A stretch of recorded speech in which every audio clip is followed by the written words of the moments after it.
Halo semuanya, perkenalkan nama saya Putri Kendedis L, saya dari kelas 11 MIA 1. Nah, pada kesempatan kali ini saya akan menjelaskan sedikit tentang materi APBN dan juga APBD. Silakan disimak. Nah, sebelum kita menuju apa itu tujuan APBN dan juga fungsi-fungsi APBN, terlebih dahulu kita harus mengetahui apa sih APBN itu. Nah, seperti yang sudah tercantum di layar, pengertian APBN adalah rencana keuangan tahunan pemerintahan negara yang disetujui oleh Dewan Perwakilan Rakyat, atau yang sering kita kenal dengan DPR. APBN merupakan salah satu perwujudan Pasal 23 Undang-Undang Dasar Negara Republik Indonesia tahun 1945. Dan pada tahun 2020, APBN diatur dalam Undang-Undang Nomor 20 Tahun 2019. Pengertian ini dijabarkan secara luas sebagai daftar yang merinci segala pendapatan dan pengeluaran suatu negara dalam satu periode atau kurun waktu 1 tahun. Nah, bagaimana sampai di sini sudah mengerti kan apa itu APBN? Sekarang kita akan melanjutkan ke fungsi-fungsi APBN. Nah, apa saja sih fungsi-fungsi APBN? Di sini saya menjabarkan 6 fungsi-fungsi APBN, yaitu yang pertama adalah fungsi alokasi. Fungsi alokasi adalah salah satu fungsi yang bertujuan untuk membagi proporsionalitas anggaran dalam melakukan pengalokasian, pembangunan, dan pemerataan. Dalam fungsi ini, anggaran negara harus terarah untuk memangkas pengangguran dan efisiensi dalam sumber daya dan menambah guna perekonomian. Dan fungsi yang kedua adalah fungsi distribusi. Sesuai namanya distribusi, seperti yang kita ketahui, distribusi itu adalah penyaluran. Nah, fungsi ini bertujuan untuk menyalurkan dana kepada masyarakat berdasarkan alokasi yang sudah ditetapkan. Diharapkan kebijakan dalam anggaran negara harus lebih teliti terhadap rasa pantas dan keadilan. Fungsi ini berguna untuk mencapai sama rasa dan sama rata antar wilayah dan daerah. Nah, yang ketiga adalah fungsi stabilisasi. Fungsi stabilisasi ini bermakna bahwa anggaran negara berfungsi untuk menjaga keseimbangan antara masyarakat melalui intervensi guna mencegah inflasi. Dan fungsi yang keempat itu adalah fungsi otoritas. Fungsi otoritas mengandung makna bahwa anggaran negara adalah tonggak atau pokok pelaksanaan pendapatan belanja dalam setiap tahunnya. Dan fungsi yang kelima adalah fungsi perencanaan. Nah, perencanaan APBN berfungsi untuk mengalokasikan sumber daya sesuai dengan apa yang direncanakan setiap tahunnya. Dan yang terakhir adalah fungsi regulasi. Fungsi regulasi APBN digunakan untuk mendorong kebutuhan ekonomi suatu negara dan bertujuan jangka panjang untuk meningkatkan kemakmuran rakyat. Kita lanjut ke tujuan APBN. Apa sih tujuan APBN ini? Nah, setelah kita memahami tentang fungsi-fungsi APBN, kita juga perlu mengetahui dan memahami apa sih tujuan penyusunan APBN, untuk apa APBN dibentuk. Nah, mari kita lihat sama-sama. Di sini ada 5 tujuan penyusunan APBN, yaitu yang pertama, sebagai pedoman penerimaan dan pengeluaran negara dalam melaksanakan tugas kenegaraan. Nah, segala pendapatan dan pengeluaran negara dalam menjalankan suatu pemerintahan itu tercantum dalam APBN. Dan yang kedua adalah meningkatkan transparansi dan pertanggungjawaban pemerintahan kepada DPR dan masyarakat luas. Yang ketiga adalah meningkatkan koordinasi antar bagian dalam lingkungan pemerintah. Yang keempat, membantu pemerintah dalam mencapai tujuan fiskal.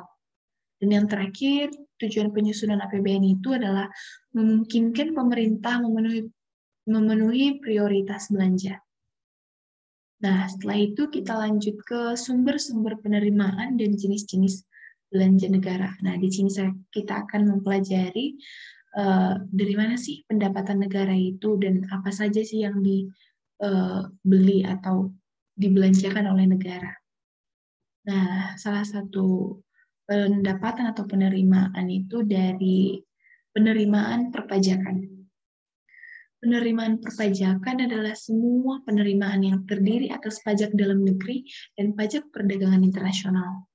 Nah, pajak dalam negeri adalah semua penerimaan negara yang berasal dari pajak penghasilan. Pajak pertambahan nilai barang dan jasa, pajak penjualan atas barang mewah, pajak bumi dan bangunan, biaya perolehan hak atas tanah dan bangunan, cukai dan pajak lainnya.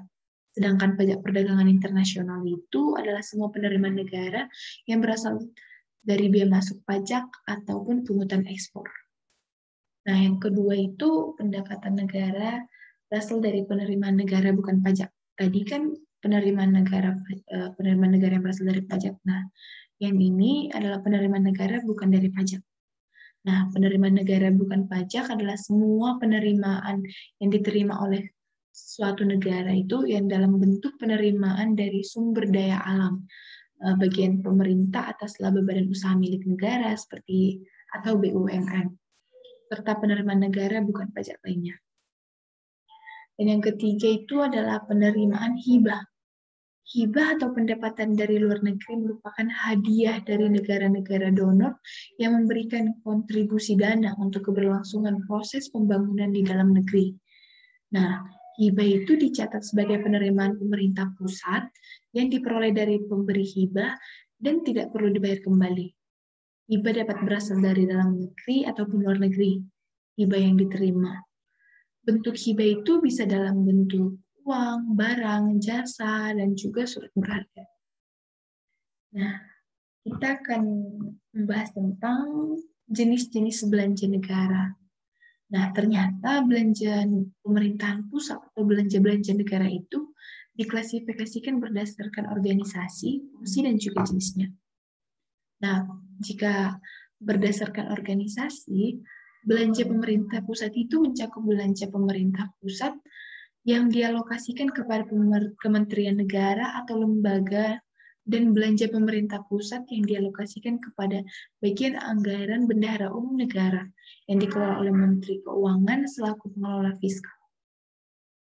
Jika berdasarkan fungsinya, belanja pemerintah pusat itu mencakup belanja pemerintah pusat yang digunakan untuk menjalankan fungsi pelayanan umum seperti fungsi pertahanan, fungsi ketertiban dan keamanan, fungsi ekonomi, fungsi lingkungan hidup, fungsi perumahan dan fasilitas umum, fungsi kesehatan, fungsi pariwisata dan budaya, fungsi agama, fungsi pendidikan, dan fungsi perlindungan sosial.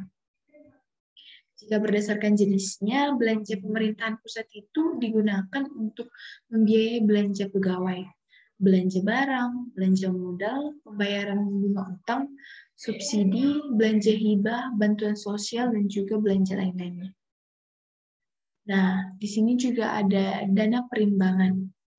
Dana perimbangan adalah dana yang bersumber dari pendapatan APBN yang dialokasikan kepada daerah-daerah untuk mendanai kebutuhan daerah dalam rangka pelaksanaan desentralisasi yang terdiri atas dana bagi hasil atau DBH, kemudian ada dana alokasi umum atau DAU, dan juga ada dana alokasi khusus atau DAK. Nah, di sini kita akan membahas satu-satu mengenai dana perimbangan. Dana perimbangan itu meliputi dana bagi hasil atau DBH. Dana bagi hasil itu meliputi bagian daerah dari penerimaan pajak bumi dan bangunan atau PBB. Daerah bagi hasil itu adalah dana yang bersumber dari pendapatan APBN yang dialokasikan kepada daerah berdasarkan angka persentase tertentu untuk mendanai kebutuhan daerah dalam rangka pelaksanaan desentralisasi. Nah, yang kedua itu adalah dana alokasi umum atau DAU.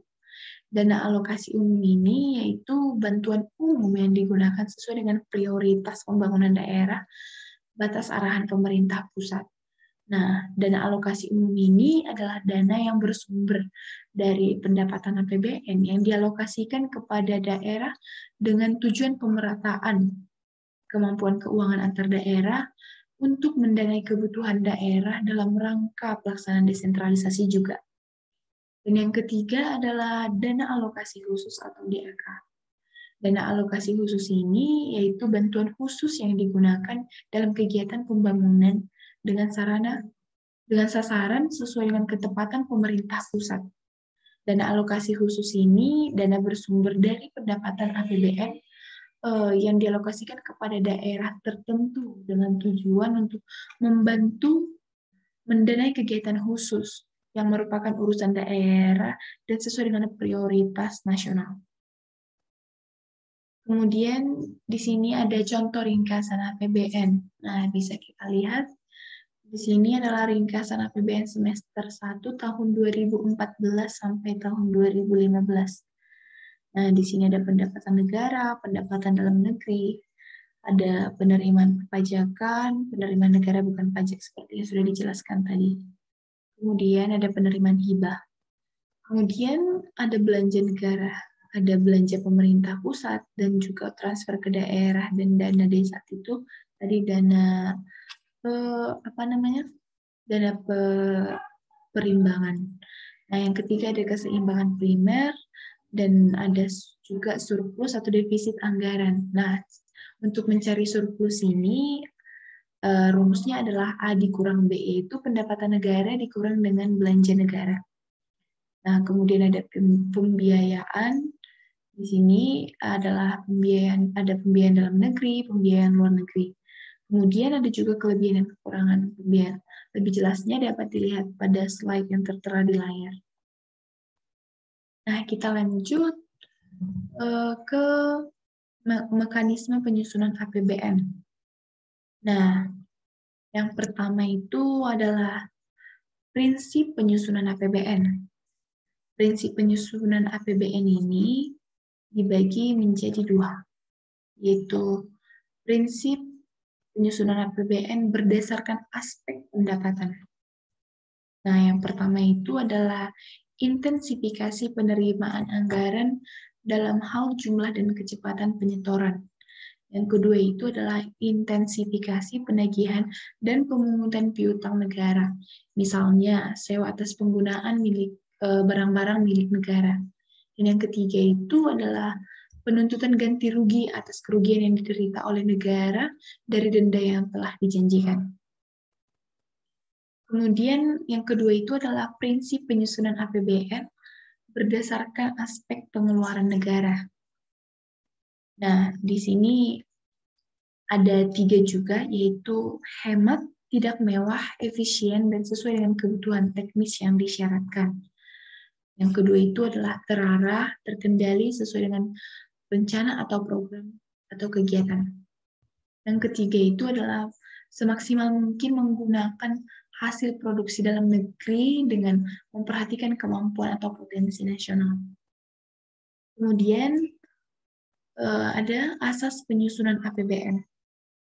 Nah, di sini ada yang pertama adalah kemandirian. Nah, kita tahu pengertian mandiri. Arti di sini arti dari kemandirian itu dalam penyusunan APBN itu adalah pembiayaan negara itu didasarkan atas kemampuan negara sendiri, sedangkan pinjaman yang berasal dari luar negeri itu hanya digunakan sebagai pelengkap saja. Dan yang kedua itu adalah penghematan atau peningkatan efisiensi dan produktivitas. Yang ketiga itu adalah penajaman prioritas pembangunan. Nah, di sini artinya APBN itu harus mengutamakan pada pembiayaan yang lebih bermanfaat gitu. Kalau kita ingin berbelanja sesuatu itu kita harus mengutamakan yang lebih penting terlebih dahulu. Nah, kemudian ada pun landasan hukum APBN, yaitu terdapat pada Undang-Undang Dasar Negara Republik Indonesia tahun 1945, yaitu yang terdapat pada pasal 23 ayat 1 yang berbunyi, anggaran pendapatan dan belanja negara ditetapkan setiap tahun, yaitu dalam kurun waktu 1 tahun, seperti misalnya dari bulan Januari sampai pada bulan Desember, misalnya mulai dari tanggal 1 Januari sampai 31 Desember. Nah, landasan hukum APBN yang kedua itu adalah Undang-Undang Nomor 17 Tahun 2003 tentang Keuangan Negara. Dan yang ketiga itu adalah Undang-Undang Nomor 33 Tahun 2004 tentang perimbangan keuangan pemerintah pusat dan daerah. Nah, kita lanjut di sini seperti yang terlihat pada layar, saya mencantumkan bagan mekanisme penyusunan APBN. Nah, dapat dilihat ada pemerintahan presiden, ada DPR, APBN tahun lalu, APBN atau undang-undang. Kemudian ada penyusunan APBN dalam bentuk nota keuangan, ketika APBN disidangkan, dan kapan itu APBN ditolak, diterima, dan kapan itu APBN digunakan. Nah, untuk lebih jelasnya lagi, kita lihat pada slide selanjutnya. Nah, berdasarkan bagian di atas, APBN disusun dengan tahapan sebagai berikut. Yang pertama itu, pemerintah menyusun rencana APBN dalam bentuk nota keuangan melalui rapat dengan departemen dan lembaga teknis. Nah, dapat dilihat di sini. Nah, ini menyusun RAPBN dalam bentuk nota keuangan. Yang kedua itu adalah pengajuan RAPBN oleh pemerintah kepada DPR. Nah, di sini pemerintah presiden mengajukan kepada DPR tentang RAPBN. Yang ketiga itu adalah pembahasan RAPBN oleh DPR dalam masa sidang. Nah, ini RAPBN disidangkan. Kemudian yang keempat adalah persetujuan RAPBN oleh DPR menjadi APBN dengan undang-undang. Jika tidak disetujui pemerintah, menggunakan APBN tahun sebelumnya. Nah, ini APBN undang-undang dan ini APBN tahun lalu. Jika tidak disetujui pemerintah, maka kita menggunakan APBN tahun lalu. Nah, dan yang terakhir itu adalah APBN dilaksanakan dengan diperkuat oleh keputusan Presiden tentang pelaksanaan APBN. Nah, kemudian di sini ada juga pengaruh APBN terhadap perekonomian. Nah, pengaruh APBN terhadap perekonomian ini adalah kita dapat mengetahui arah, tujuan, serta prioritas pembangunan yang akan dan yang sedang dilaksanakan. Dengan demikian, peningkatan pembangunan sarana dan prasarana ekonomi juga akan meningkatkan produktivitas faktor-faktor produksi. Peningkatan sumber daya manusia yang dapat menerapkan teknologi tinggi dalam proses produksi, sehingga hasil-hasil produksi itu semakin meningkat. Peningkatan produksi yang tidak dikonsumsi akan meningkatkan tabungan masyarakat. Akhirnya, peningkatan tabungan akan meningkatkan investasi, sehingga semakin banyak barang dan jasa yang tersedia bagi masyarakat. Nah, setelah kita membahas tentang APBN, tadi kan APBN itu anggaran pendapatan belanja negara. Sekarang itu adalah APBD. Perbedaannya hanya satu huruf, APBN negara, APBD daerah. Nah, apa sih APBD itu? APBD itu adalah anggaran pendapatan dan belanja daerah. D-nya itu adalah daerah. Selanjutnya disebut APBD adalah karena rencana keuangan tahunan pemerintahan daerah itu diatur dalam APBD yang disetujui oleh DPD. Jika tadi APBN disetujui oleh DPR, maka APBD itu disetujui oleh DPRD. Nah, maksud saya DPRD, yaitu Dewan Perwakilan Rakyat Daerah. Nah, kemudian di sini juga dicantumkan fungsi-fungsi dari APBD.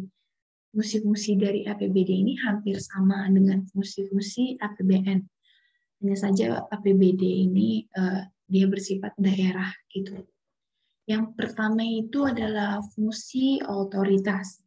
Nah, fungsi otoritas APBD itu yaitu bisa melaksanakan pendapatan dan belanja daerah di tahun yang bersangkutan.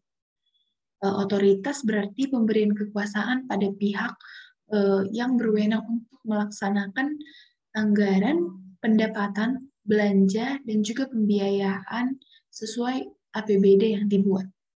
Yang kedua itu adalah fungsi perencanaan. Fungsi perencanaan APBD ini menjadi sebuah pedoman bagi manajemen di dalam hal merencanakan sebuah aktivitas atau kegiatan pada tahun yang bersangkutan juga. Dan yang ketiga adalah fungsi pengawasan APBD.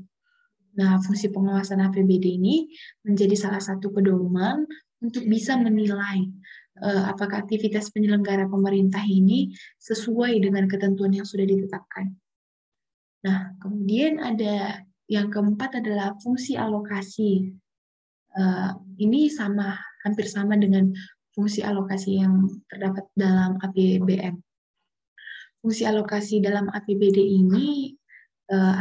ini mengarahkan untuk bisa menciptakan lapangan kerja maupun mengurangi pengangguran, serta meningkatkan efisiensi serta efektivitas dalam bidang perekonomian. Dan yang kelima itu adalah fungsi distribusi. Nah, APBD adalah uang rakyat.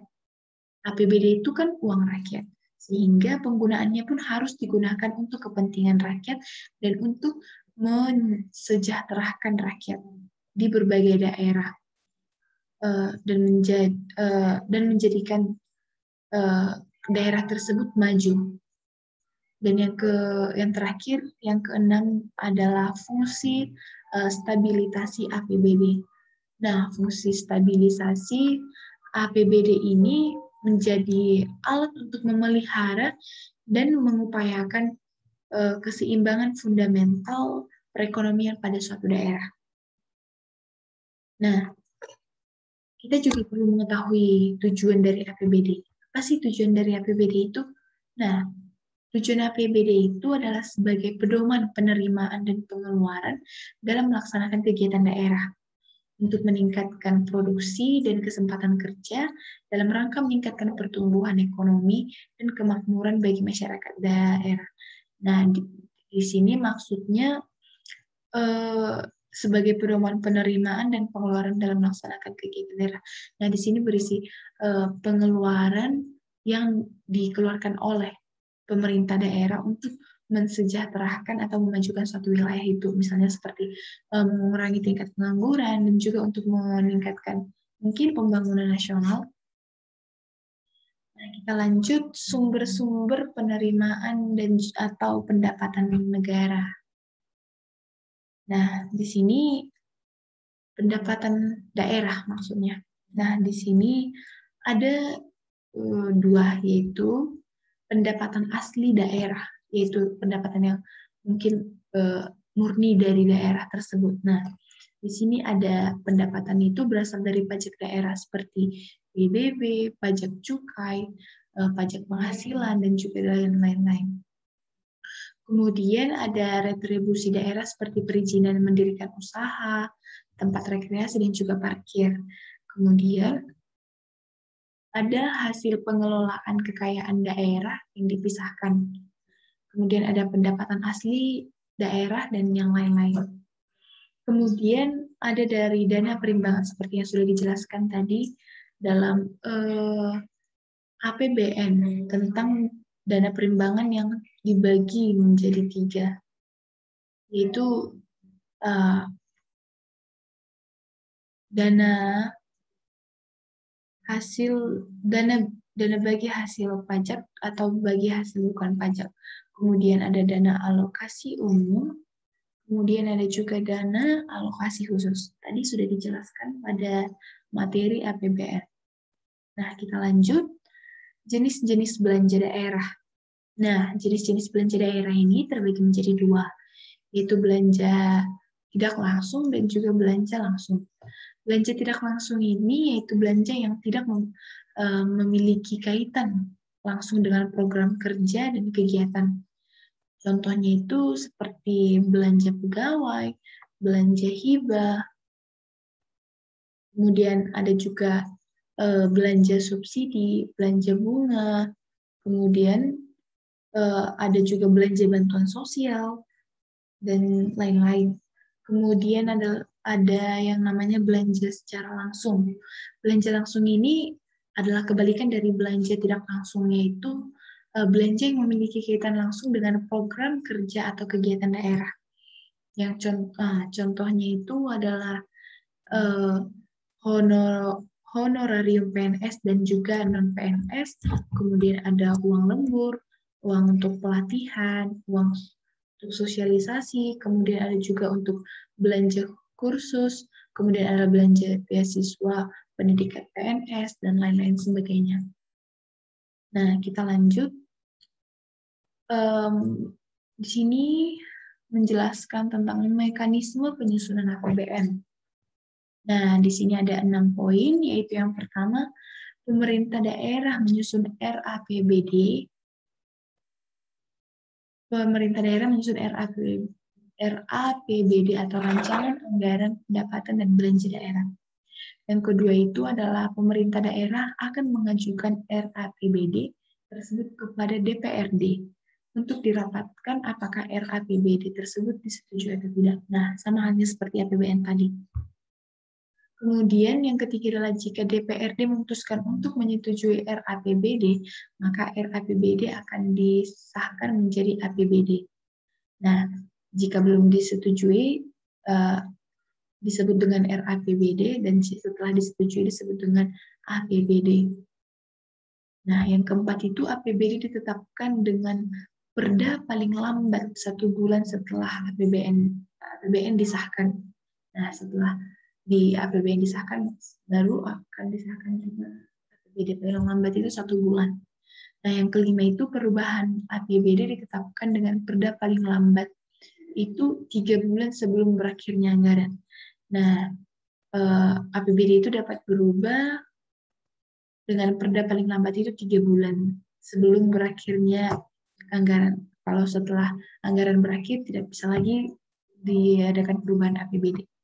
Nah, dan yang terakhir itu adalah APBD yang telah ditetapkan dengan perda disampaikan kepada gubernur bagi pemerintah kota atau juga kabupaten dan kepada presiden melalui Mendagri bagi pemerintah provinsi.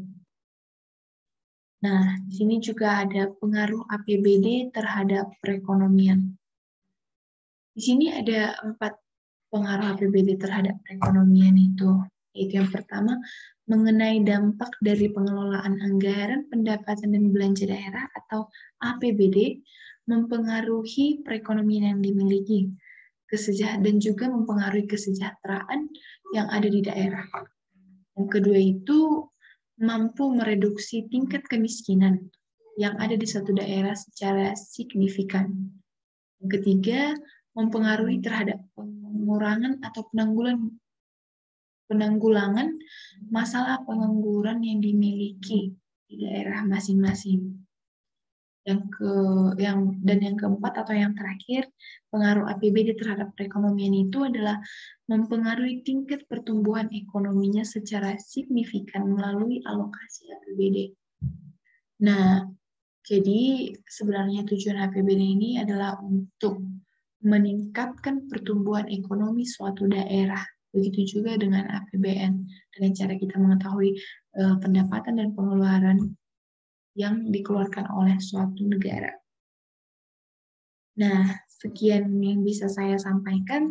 Semoga bermanfaat dan maaf jika ada kekurangan dalam perkataan atau juga dalam tulisan yang saya tampilkan. Semoga dapat dimaklumi. Atas perhatiannya saya ucapkan terima kasih. Sampai jumpa di pelajaran selanjutnya. Shalom.